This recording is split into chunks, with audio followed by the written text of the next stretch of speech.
Hello guys, pag-usapan lang natin ang breaking news. Ayon kasi sa bali-balita, viral, Daniel Padilla at Kyla Estrada busog na busog ang mga tawi-tawi sa ayuda moment ng dalawa.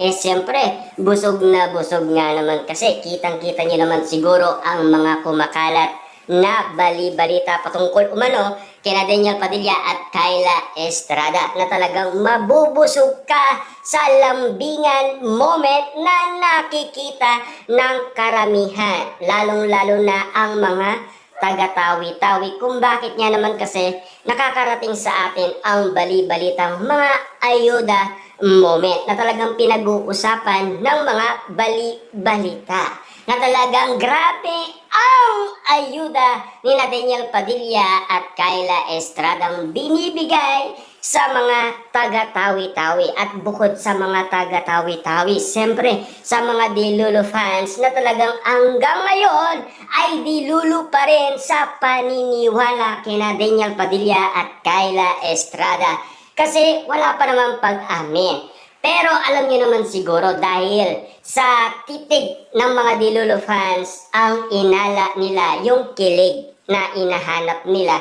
sapat na para sabihin nila na magjowa umano sina Daniel Padilla at Kyla Estrada. Ganyan din naman kasi ang mga Dilulo fans noon kina Alden Richard at Catherine Bernardo na talagang busog na busog ang mga mata ng mga Dilulo fans dahil nga naman kasi sa kilig na pinaparanas ng Katden. Pero ngayon, ang malupit na pinag-uusapan Daniel Padilla at Kyla Estrada na talagang mabubusog ka dahil sa sweet moment ng dalawa. Ika nga kasi ng karamihan, honeymoon moment na ang peg ng dalawa. Kaya nga naman kasi grabe ang mga ayudang nangyayari ngayon sa tawi-tawi na pinag-uusapan. Siyempre trending nga naman kasi at viral ang pinag-uusapan patungkol sa lambingan ni Daniel Padilla at Kyla Estrada.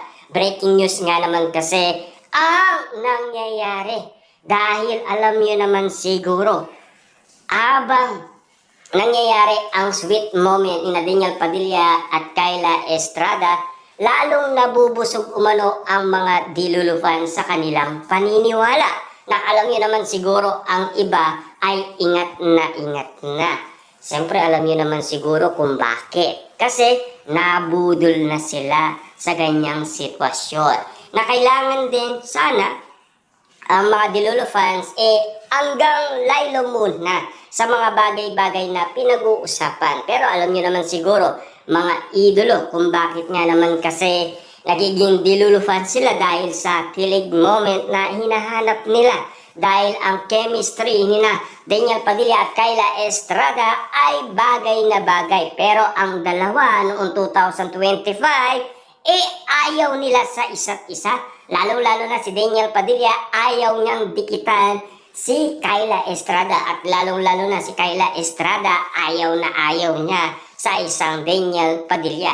Kaya nagulat na lamang ang karamihan bakit lumantad ang dalawa at pinaalam ang kanilang tunay na relasyon. Yan kasi ang bali-balita noon ni Ogie Diaz. Siyempre, tignan nyo naman, no?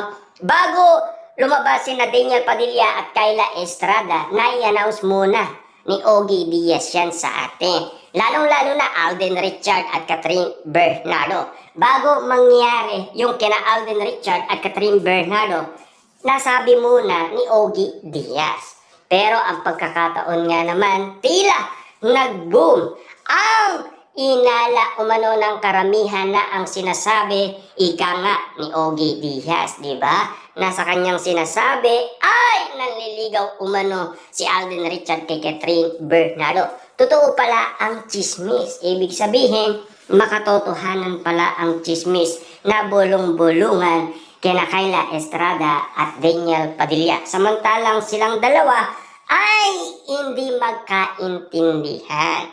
Na alam niyo naman siguro, yan ang gusto ng karamihan. Dahil noon pa man ay kinikilig na ang mga Dilulo fans sa paniniwalang sina Daniel Padilla at Kyla Estrada ay napalapit na sa isa't isa. Yan kasi ang nakikita noong season 1 ng Incognito. Dahil kapansin-pansin, kahit nasa shooting na nasabing Incognito season 1, ay lagi silang magkatabi. At lalong-lalo na, kitang-kita nyo naman siguro ang lahat ng pangyayari dahil pinag-uusapan na kung sino ang tambalan sa nasabing Incognito. Pero marami nga naman kasing nagsasabing si Richard Gutierrez at Kyla Estrada ang malapit umano sa isa't isa. Pero Daniel Padilla naman at Kyla Estrada ang sinasabi naman ng iba. Diba? Grabe nga naman kasi ang mga nangyayari noon, pero ngayon, tila nagkatotoo ang inala ng mga Dilulu fans na talagang sina Daniel Padilla at Kyla Estrada. Tulad din ng sinasabi ni Ogie Diaz, diba? Kaya nga naman kasi malaki ang paniniwala ng karamihan sa sitwasyon na pinag-uusapan, pinagkakaguluhan at pinagpepestaan ang dalawa ngayon dahil busog na busog ang mga ayuda moment ng mga taga-tawi-tawi. Grabe nga naman kasi ang mga moment ni Daniel Padilla at Kyla Estrada. Kahit na bumabagyo, kilig na kilig pa rin ang mga taga-tawi-tawi. Kahit na umuulan or umaaraw, kikiligin ka pa rin dahil nandoon sina Daniel Padilla at Kyla Estrada. Alam nyo naman siguro, grabe ang inala ng karamihan.